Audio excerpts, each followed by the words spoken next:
parte do nosso Evangelho, então, nós vamos seguir aqui no nosso estudo do livro A Roda da Vida, o capítulo intitulado Início do Diálogo do Sutra do Coração. O Sutra do Coração, no budismo, ele é um ensinamento onde o Buda vai transmitir aos seus discípulos como desenvolver a visão da perfeição da sabedoria, ou seja, como olhar para o mundo e agir no mundo sem que o nosso olhar distorça a realidade, sem que o nosso olhar se deixe envenenar pelos venenos mentais, né? Que são orgulho, raiva, apego, desejo, inveja, ignorância, né?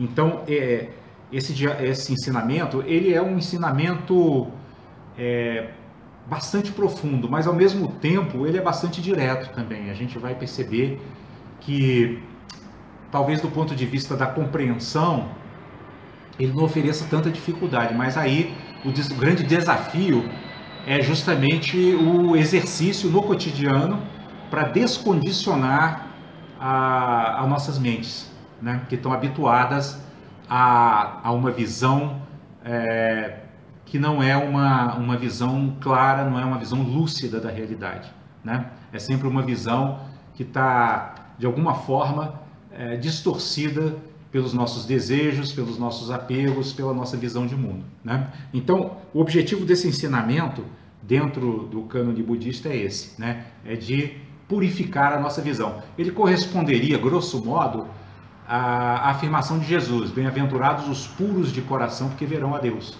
que é o nosso capítulo, se não me engano, capítulo 8 ou 7 do Evangelho segundo o Espiritismo. Bem-aventurados os puros de coração, porque verão a Deus. Ou seja, purificar o coração significa purificar o nosso interior, né? Purificar dessas máculas todas que nós mencionamos agora há pouco, né?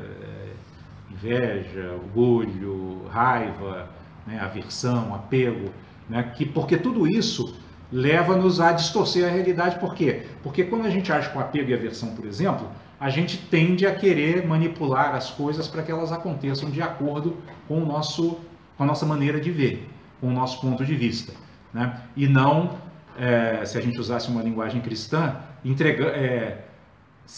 resignando diante da vontade de Deus, né? Porque resignação diante da vontade de Deus na linguagem cristã significa contribuir para que o movimento do mundo vá na direção do bem e não na direção daquilo que nós imaginamos ou desejamos ou pensamos que seja o bem. Porque também tem isso, né? Muitas vezes a gente pensa que determinadas coisas são boas e elas podem não ser, né? Nós podemos estar equivocados. Pois bem, nesse capítulo, então, o Lama começa explicando o seguinte: o Sutra do Coração é o diálogo entre um monge chamado Shariputra e Cherenzig, que por compaixão pelos seres assumiu uma forma humana.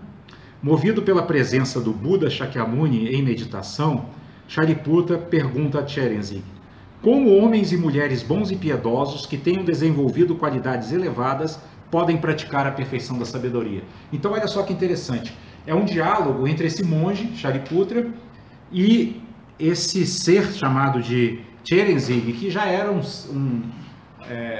ser de mente iluminada, né? Então, nesse diálogo, Shariputra, que é um monge muito dedicado, que medita, né, que pratica todos os ensinamentos e todas as disciplinas, né, monásticas, ele quer saber como que ele pode avançar em direção a uma perfeição de sabedoria, ou seja, né, um desenvolvimento emocional e mental que o torne assim, um ser totalmente lúcido, né? Então vocês vejam que a pergunta dele é uma pergunta assim para ir na raiz dos nossos problemas, né? Ou seja, em outras palavras, ele está dizendo assim: como é que a gente se liberta das nossas confusões mentais, né? E aí o Lama continua dizendo assim: antes de seguir, convém observar que há dois termos parecidos: perfeição da sabedoria e grande perfeição. A perfeição da sabedoria é o caminho que conduz à grande perfeição, que está sempre naturalmente disponível. Então, o que o Lama está explicando aqui? O que é chamado aqui, nesses ensinamentos, de perfeição da sabedoria, é o treinamento para você chegar à grande perfeição, que é o que o Espiritismo chama de perfeição. Ou seja, é o treinamento para que a gente se torne um ser lúcido no mundo, para que a gente deixe de ser um ser confuso e passe a ser um ser lúcido, para que a gente atravesse da margem da ignorância para a margem da sabedoria. Então, a perfeição da sabedoria é esse treinamento. E a grande perfeição é quando esse treinamento está incorporado e eu consigo atuar, né, no mundo em relação a mim mesmo, aos outros, às posses, a tudo que me rodeia, com essa sabedoria. Então, isso é a grande perfeição. Os ensinamentos dessa classe são como um remédio para a doença dos olhos, a ignorância, né? Porque devido à nossa ignorância espiritual, a gente não consegue ter lucidez. Então, qual é o remédio? A perfeição da sabedoria. Eu fazendo o treinamento da perfeição da sabedoria, eu tomo o remédio, me curo e passo a praticar a grande perfeição, que é agir como um ser compassivo, um ser amoroso, né? Um ser equânime, né? Um ser paciente, generoso, etc. Né? Manifestar todas essas perfeições espirituais que são tão exaltadas, inclusive, dentro do próprio cristianismo. Então, o Lama continua dizendo assim: quando chegamos à margem da sabedoria, vemos tudo com perfeição, com lucidez. Vemos que nunca houve rio a ser atravessado, nunca houve duas margens. Mas enquanto estamos do lado de cá com a visão limitada, vemos o rio do sofrimento e as duas margens. Ou seja, a gente, enquanto está nessa posição, né, de espíritos ainda em evolução, a gente ainda tem uma visão dual, né? Nós achamos que tem aqui, do lado em que nós estamos, o sofrimento e as aflições, né? E lá do outro lado, né, tem o paraíso, aquele lugar maravilhoso, onde a gente vive em perfeito equilíbrio e em perfeita harmonia. Mas, quando a gente atinge a visão lúcida, nós vamos perceber que não se trata de dois lugares, mas se trata do modo de operação da nossa mente. Quando a nossa mente deixa de operar a partir da raiva, do apego, do desejo, né, da impaciência, né, da avidez, da ganância, né, ela passa a conseguir ver que o mundo todo é, na verdade, uma grande manifestação da divindade. Né? É simplesmente como se fosse o corpo de Deus, ou seja, como Deus brilhando em todos os eventos, em todos os acontecimentos, em todos os fenômenos, no interior de todos os seres, né? Ou seja, a gente sai dessa dualidade, né, de bem e mal, né, anjos e demônios. A gente percebe que anjos e demônios são facetas da nossa própria mente, que quando se purifica, não tem mais demônio. Por quê? Porque não tem mais visão confusa, não tem mais venenos mentais, não tem mais, na linguagem espírita, imperfeições. Né? Quando a gente supera as nossas imperfeições, nós percebemos que, na verdade, o universo ele já é perfeito em si mesmo. E o que era imperfeito era a nossa própria visão, era a nossa própria maneira de ver as coisas, é a nossa própria maneira de interagir com o mundo. Né? E o Lama continua dizendo, retornando ao ensinamento, Tcherenzig responde. Então aqui já é a resposta de Tcherenzig para Shariputra. Homens e mulheres bons e piedosos que desejem praticar a perfeição da sabedoria devem apenas fazer aquilo que eu vou ensinar agora. E aí ele vai seguir dizendo, eles devem compreender que, aí o Lama colocou aqui 3 pontinhos, essa é a parte central do texto, a primeira parte, onde Tcherenzig diz que os 5 agregados são vazios e, portanto, o sofrimento pode cessar. Esse é o resumo. Então, o que são os 5 agregados? Só lembrando que a gente estudou já aqui, né? É o nosso corpo, nossas sensações, nossa percepção, né? Nossa estrutura kármica e a nossa consciência, né? Então, quando ele diz que esses 5 agregados são vazios, significa assim que eles não têm uma solidez no sentido de assim, eu olho, vamos lembrar o nosso capítulo do Evangelho segundo o Espiritismo, amai os vossos inimigos, né? Eu olho para alguém e taxo de inimigo, classifico como inimigo, né? Só que a gente não percebe que isso é uma operação mental da nossa mente, né? Que nós estamos, na verdade, é a nossa mente que está lançando esse olhar sobre aquele ser. Por quê? Porque ele faz coisas, ele fala coisas, ele age de uma maneira que me leva a atribuir a ele essa qualidade de inimigo, né? Então, quando o Tcherenzig diz para Shariputra que nossos 5 agregados são vazios, é nesse sentido, ele quer dizer assim, a sensação que você está tendo é uma construção mental sua. Outro ser olhando de outro ângulo, ele vai ter uma outra construção mental. A gente até falou sobre isso em relação aos inimigos, né? A mãe daquele que a gente já chama de inimigo vai considerar ele uma boa pessoa. Por quê? Porque ela já está olhando de um outro ângulo. Só que todos esses ângulos, como eles são ângulos que vêm a partir do ponto de vista da ignorância, nenhum deles é pleno, na verdade, né? Exagera as qualidades do objeto que ele está vendo, né? E outro exagera os defeitos. Por exemplo, quando nós estamos com raiva ou magoado, com certeza a gente não vai ver mais nada daquela pessoa a não ser os seus defeitos. A gente tende a ver os seus defeitos, né? Da mesma forma, um pai, por exemplo, que quer proteger o filho, e a gente vê isso demais, né? O filho mata alguém e fala, não, mas ele estava só nervoso, né? Quer dizer, ele não consegue também não exagerar as supostas qualidades positivas daquele ser. Né? Então é isso que ele está querendo dizer quando ele diz que os 5 agregados são vazios. Agora, qual é a importância disso? É que ao a gente perceber que todas essas nossas percepções e todos os fenômenos que surgem para nós não têm solidez, significa que aquilo que esteja nos causando sofrimento e aflição, a gente pode mudar. Aquilo que esteja envenenando nossos relacionamentos, a gente pode mudar. Né? Os nossos agregados, eles não são coisas... quando ele diz que são vazias, significa que eles não são coisas ali empedradas, né? Eles podem ser, há uma maleabilidade aí, há uma possibilidade de mudança, né? Tanto é que Deepak Chopra, no livro O Caminho do Mago, ele fala assim, você é o mundo. Quando você se transforma, o mundo em que você vive também será transformado. Porque se o seu olhar sobre o mundo muda, o mundo se transforma. Né? E é esse o mecanismo que os profissionais de marketing usam. Né? Eles oferecem o produto deles, né? Mudam a nossa percepção do produto para fazer a gente supervalorizar as qualidades que o produto tem e não enxergar os defeitos e os problemas que o produto tem. Né? E ao mudar a nossa visão, muda a realidade do fenômeno, porque somos nós que estamos olhando o fenômeno. Então a gente começa a gostar daquele produto, vou comprar. Percebem?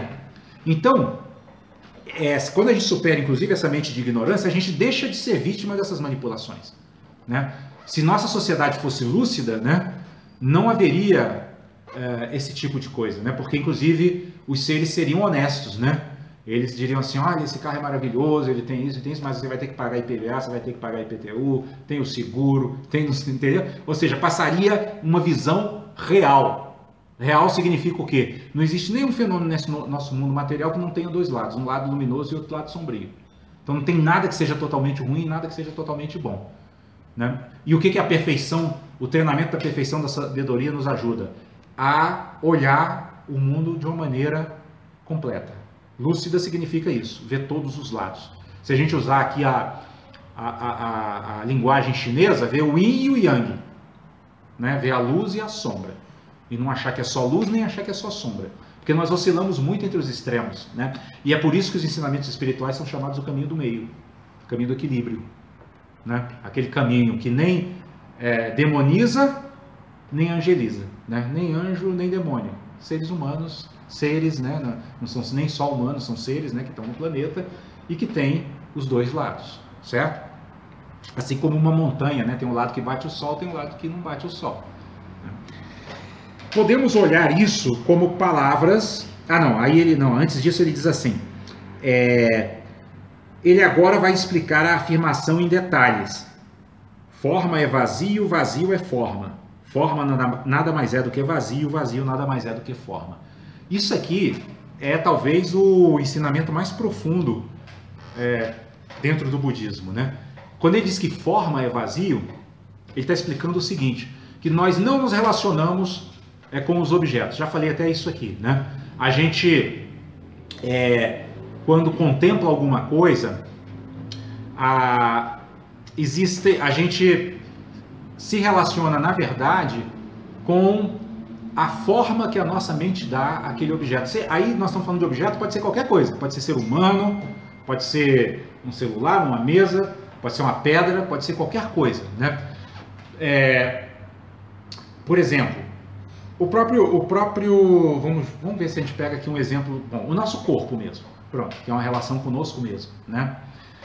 Um dos exercícios que são chamados de meditação analítica no budismo, eles fazem assim, né? Eles falam assim, bom, então vamos investigar a realidade do nosso corpo. Ele tem uma realidade por si mesmo, independentemente da mente que olha para ele, né? Então eu estou olhando aqui, eu vejo o meu corpo, ok. Aí eu vou procurar, eu vou fazer a investigação. Onde é que está o corpo? Aí eu pego no braço, eu falo, bom, ele não está no braço, porque aqui eu tenho um braço. Aí eu pego a cabeça e falo, não está na cabeça, porque aqui é cabeça. Pego o tronco, não está no tronco, porque aqui é tronco, não é corpo, né? Pego as pernas, não é perna. Aliás, não é corpo, é perna, né? Então, numa investigação, ela é chamada de analítica, porque ela, nesse caso, ela está baseada no raciocínio, a gente vai perceber que, na verdade, o que nós temos é um aglomerado, né, de partes que não são corpo, mas que a nossa mente, ao olhar, ela nomeia e conceitua como corpo. Então, o corpo só surge quando tem um observador olhando para ele. Isso é compreensível, pessoal? Ou seja, por isso que se diz que a forma é vazia. Ela é vazia, mas ela é vazia não é porque ela não existe, não. Porque ninguém vai cortar o braço e falar, meu corpo não existe, eu vou cortar meu braço aqui e não vou sentir nada. Não é isso, né? Mas é no sentido de a gente entender que ela não existe da forma como a nossa mente, ainda mergulhada na ignorância, olha. Porque quando eu olho, né, com a mente da ignorância, parece que tem realmente aquele objeto ali, né? Eu olho para a mesa, puxa, parece que tem uma mesa aqui. Mas quando eu faço essa decomposição em suas partes, eu percebo que esses objetos só vêm à existência quando existe um observador para dar um nome e conceituá-lo, né? Por que isso é importante? Porque a gente vai começar a ter uma flexibilidade mental maior, né? E é isso aqui que vai nos permitir, inclusive, compreender as afirmações de Jesus, né? Por exemplo, nesse capítulo 12 que nós estamos estudando, amai os vossos inimigos. Por quê? Porque se eu não entender que o inimigo é uma forma que a minha mente está dando àquele ser, como que eu vou amá-lo? Né? Eu só posso amá-lo se eu olhar para ele e perceber, não, peraí, inimigo surge quando eu o observo como inimigo. Eu posso observá-lo de outra forma? Há uma possibilidade? Como seria isso? Aí eu começo a trabalhar uma nova visão. E aí cai naquela questão que eu falei aqui do livro Caminho do Mago. Quando você se transforma, o mundo que você vive também será transformado. Você transforma inimigos em amigos, na sua visão, né? Na sua própria visão. Por que isso é importante? Porque isso pacifica nosso coração, pacifica nossa mente. Quando nós estamos com raiva, quando nós estamos magoados, quando nós estamos chateados, aborrecidos, a nossa mente se agita e ela perde a lucidez, né? Então é por isso que os budistas dão tanta importância a esses ensinamentos, né? Que nos mostram que nós não somos obrigados a ficar presos à forma de ver o mundo que nós estamos usando agora, que é influenciada muito também por condicionamento social, educação da família, né? Influência da escola, da imprensa, né? Enfim, de tantas outras coisas, né? E ele continua dizendo assim: podemos olhar isso como palavras ou como uma experiência. É melhor olharmos como uma experiência. Se olharmos como palavras que discorrem sobre um tema, não será tão profundo quanto olharmos como uma introdução a uma experiência.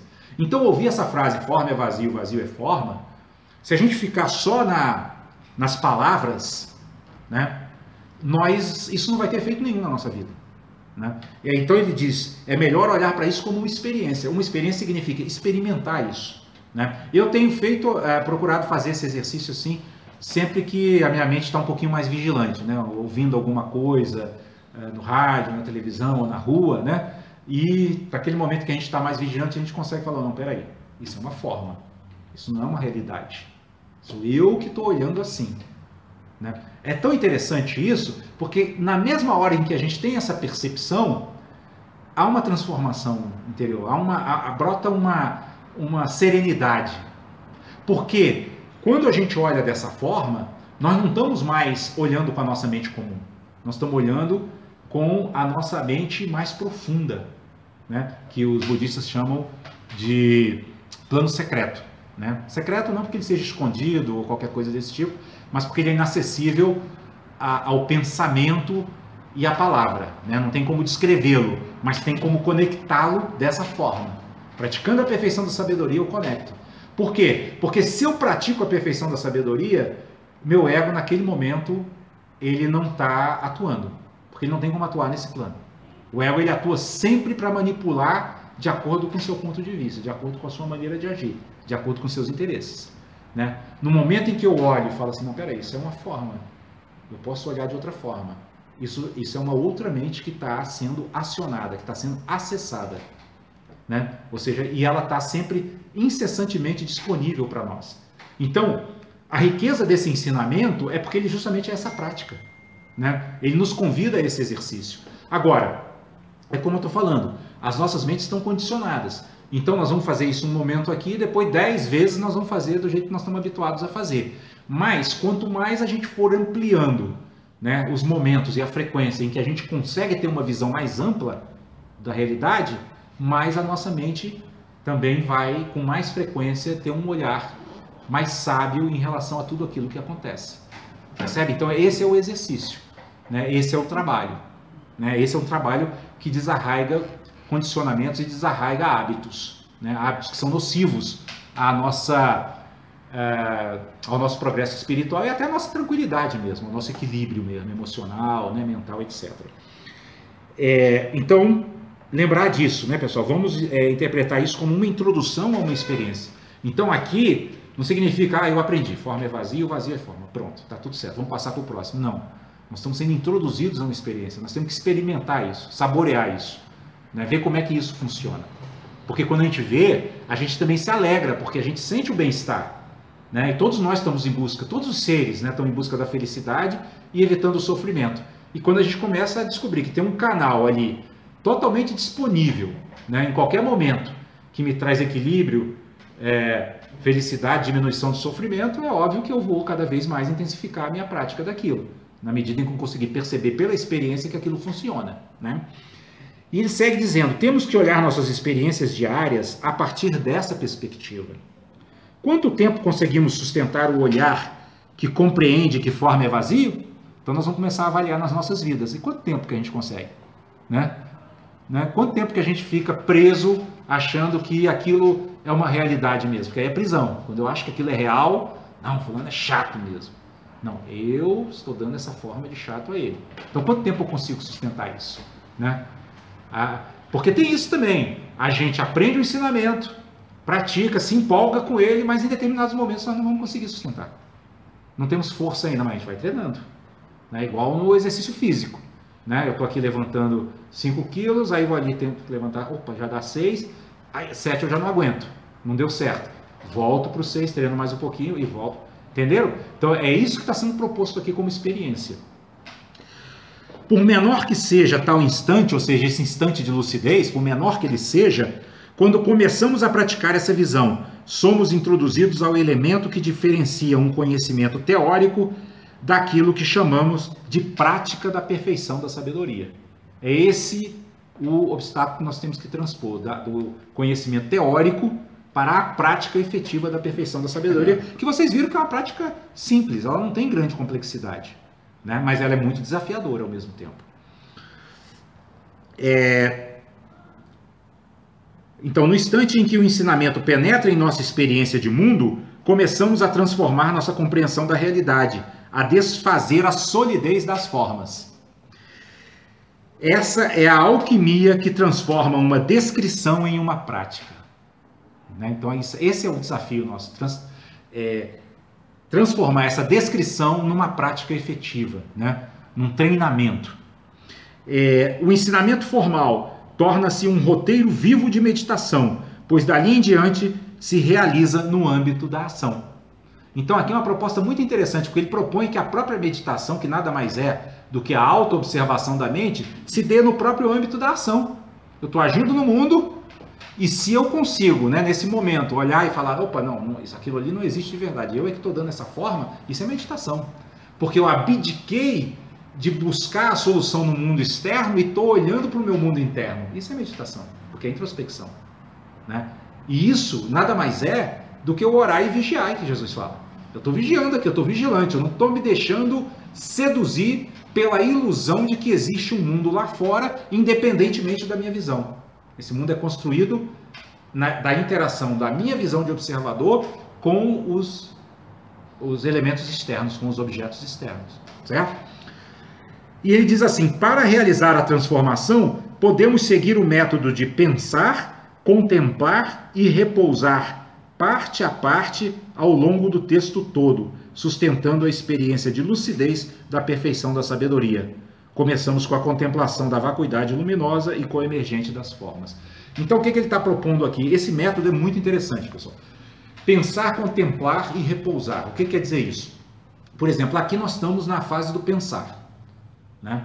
A gente lê as palavras do Lama e, para ver se entendemos, a gente traduz em nossas próprias palavras. Se conseguirmos isso, tivemos sucesso na primeira fase. Conseguimos pensar sobre o assunto e entender, compreender intelectualmente. A segunda fase é o contemplar, que é isso que nós falamos agora há pouco. Na minha vida diária, eu vejo qual é a aplicabilidade daquilo, se aquilo realmente funciona. Uso, né? E, opa, funcionou. Né? Ó, realmente eu tô vendo aqui. Hoje, inclusive, eu estava acompanhando a eleição no Senado, o discurso político é todo baseado nisso. As pessoas trabalham para modificar o modo como, vocês perceberam isso? Os que estão em volta observam ele. Estão observando ele como um cara que não merece ser o presidente do Senado, mas ele quer mostrar que ele merece. O que ele está mudando? Ele continua o mesmo, mas ele está mudando a visão das pessoas. O discurso do Renan hoje foi isso. Foi magistral. Nós podemos não gostar dele, mas por que ele consegue ter tanta influência? Porque ele conhece esse princípio. Ele provavelmente não conhece esse ensinamento, senão ele seria um cara um pouquinho mais correto. Mas ele sabe manipular esse princípio. Ele é muito habilidoso nisso. Se fosse um mestre espiritual, beneficiaria muitas pessoas, se estivesse pelo caminho do bem. Mas é isso. Né? Isso que nos faz perceber que forma é vazio. Porque senão não precisa de campanha eleitoral. Por que tem campanha eleitoral? O sujeito quer convencer as pessoas de que ele é aquilo que ele está apresentando. Né? O único problema é que, nessa perspectiva política, isso é feito não para tirar as pessoas da ignorância, mas para fazerem elas acreditarem que realmente ele é aquilo que ele está dizendo que é. Né? E, normalmente, a pessoa diz só o que é bom. Né? E, muitas vezes, diz até coisas que ele tem de bom e, às vezes, nem tem. Também ainda tem isso. Né? Então, realmente, é uma atitude, infelizmente, egocentrada, que gera mais confusão, que gera mais sofrimento, que gera mais aflição. Né? Então, se a gente conseguir fazer isso, contemplar, né, observar como realmente isso funciona, aí vem a terceira fase, o repousar. O que é o repousar? É aquele momento em que assim, eu me desligo dos ensinamentos, mas deixo que eles estejam como uma semente que eu plantei na terra, né? Reguei, botei o adubozinho, olhei e falei, bom, agora eu tenho que deixar ela brotar. Né? Mas não significa abandonar o treinamento, né? Mas significa que aquilo vai ficar germinando em nosso interior. É como se a gente estivesse plantando boas sementes em nosso interior. Então, até mesmo naqueles momentos em que a gente não estiver praticando de maneira consciente e explícita a perfeição da sabedoria, mas ela vai estar germinando. Por quê? Porque a gente vai estar sempre procurando, com a maior frequência possível, estar plantando boas sementes dentro do nosso coração e da nossa mente. Compreende? Isso é que é o fundamental, né? É a gente entender que isso funciona exatamente dessa forma, como uma semente. Quanto mais eu regar, cultivar, adubar, colocar nutrientes, mais ela, rapidamente, ela vai se desenvolver e com mais pujança e mais força. Né? Aí a gente deve lembrar daquele ensinamento de Jesus, né? Não podemos servir a Deus e a Mamon. Né? Então, no momento em que a gente não estiver regando essa semente, significa que nós estamos regando a semente dos velhos hábitos. E eles vão estar, de uma certa forma, se arraigando mais. Né? Então a gente tem que ir desenvolvendo cada vez mais uma frequência maior de prática da perfeição da sabedoria.